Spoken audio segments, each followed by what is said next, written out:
What's up, everybody? Welcome to Podcast Now. I'm Alex, and in this video, I want to give you my review of the casting of Frank Stone. A little late, but hey, better late than never. And this is a really interesting game because I kind of feel like I'm all over the place with it. And I want to kind of go through some of the things that happened, to me in this game, try to walk you guys through it. I think this is a fine game. If you're looking for like the Alex metric, I think it's okay. I think at times it's actually pretty good. I think at times it actually has a lot of mystery, and generally I liked what they were doing. I think it took them a very long time to get where they wanted to go, and things kind of just fell apart at certain times. But overall, if you can get this game on a discount, now I paid the price. I think it was $40 for the game. I mean, that is the standard price. So if you can wait and you can pick this game up for $20-$30, maybe it's more worth it under that.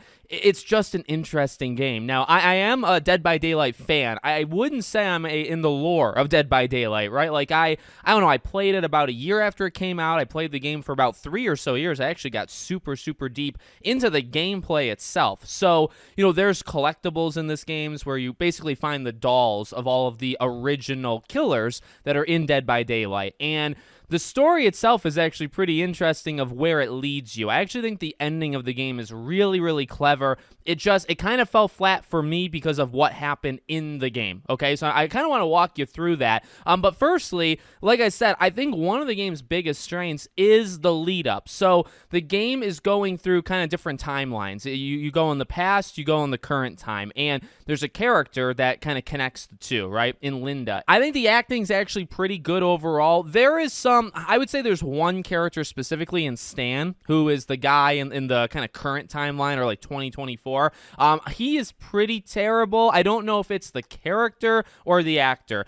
And I've said this before, like the Dark Pictures, I mean, I don't know. They've done really good with acting. They've done kind of cliche acting where they kind of like egg it on, like, purposely. And I think that, goes to Until Dawn. It goes to The Quarry. Like those are pretty impactful things with those games. Like they're trying to do that. But then also, I would say games like Little Hope, I think the acting there is abysmal. I think a game like The Devil in Me, the acting was abysmal. So you kind of, I don't know, like 50-50. You sometimes get good, sometimes get bad. I think the characters here were fine. I think a character like Maddie actually was pretty darn good. I think a character like Chris or even a Jaime, those are probably some of the better characters, maybe even Bonnie. Linda, I think, was fine.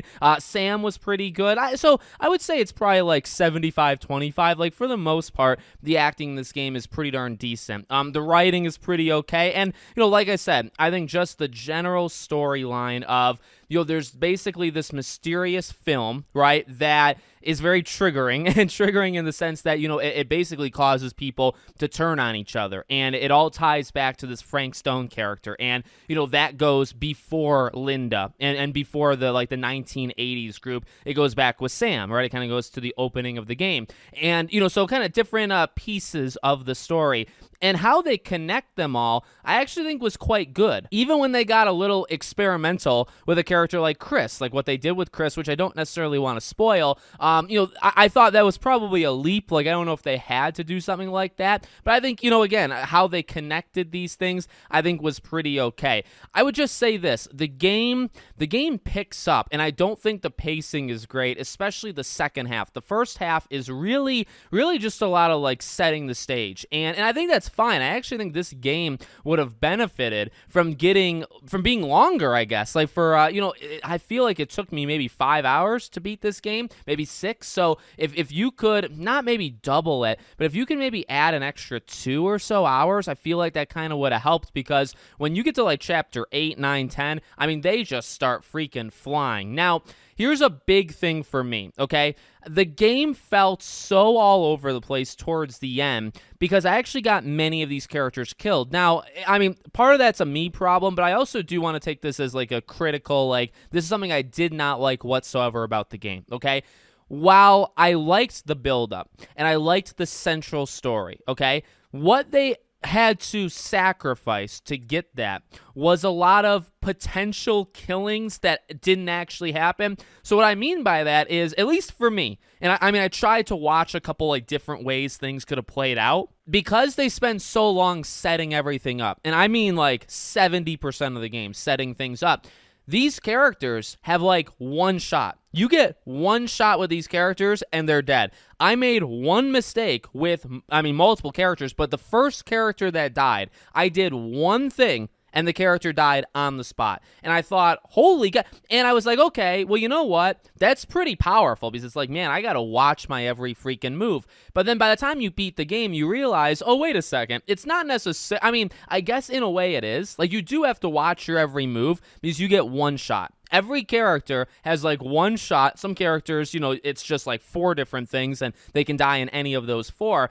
And that's it. There is no build up. And for me, like when it goes to like Until Dawn and The Quarry and some of the better games I think came from Supermassive, I feel like it wasn't as unfair. And because I would say, well, why? How did that character die? Like, what was I supposed to do there? In fact, a character towards the end of the game, I had them die. Or actually, I didn't have them die. They did die on me. And I did what a guide told me to do. And I was thinking, well, in my playthrough, somebody else died. So what the guide was telling me to do, there was a lose-lose situation. Because something else happened, my character, I won't say who, I don't want to spoil things, but somebody died. And then like 20 minutes later, you have a choice of 2 different paths. Both paths would have killed this person.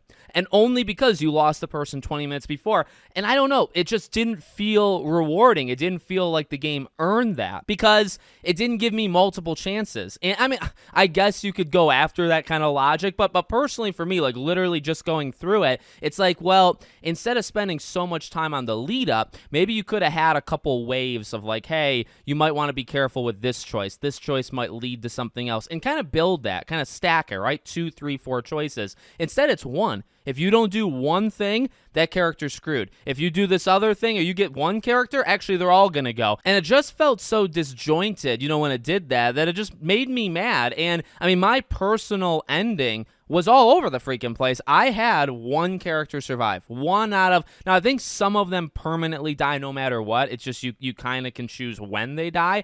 But I'm pretty sure there was like 4 to 5 characters that could have lived, maybe 4, and I only kept one around. And I didn't do that like out of my own free will. I did that just because that was how it played out.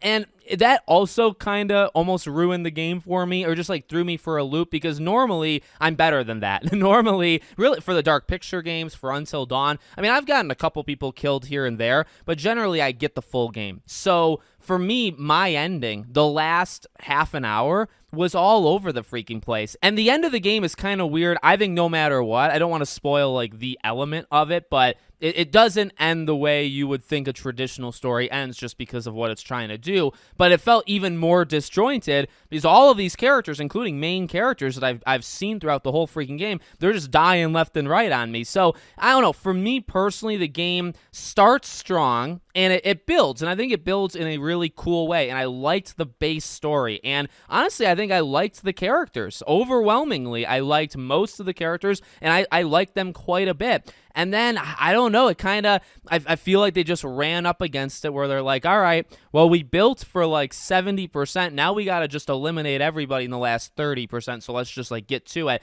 And that to me is the biggest issue with this game. So I would put this kind of like right in the middle. Like if you're looking for like Dark Pictures and like where it ranks, like Until Dawn for me is always my number 1. I actually really loved House of Ashes. That's my favorite Dark Pictures game. But things like The Quarry I think are pretty okay. Man of Medan I think is pretty okay. Maybe this is somewhere in that range. I think honestly I would rather play Man of Medan or The Quarry over this a second time, so maybe like slightly below it. But I really didn't like Little Hope. I really didn't like House of Ashes, so maybe like above that. So it is still kind of disappointing because like the game ran fine. There actually wasn't any technical things, which I was kind of glad, because Supermassive is not very good with that. The Devil in Me ran terribly for the first couple days before the patches came. But this game came out. Actually, I don't know that for sure because I actually played this game like a week and a half late. Actually, I don't know day one if this game ran good or bad, but when I played it, it ran fine. I think overall it is a fine game.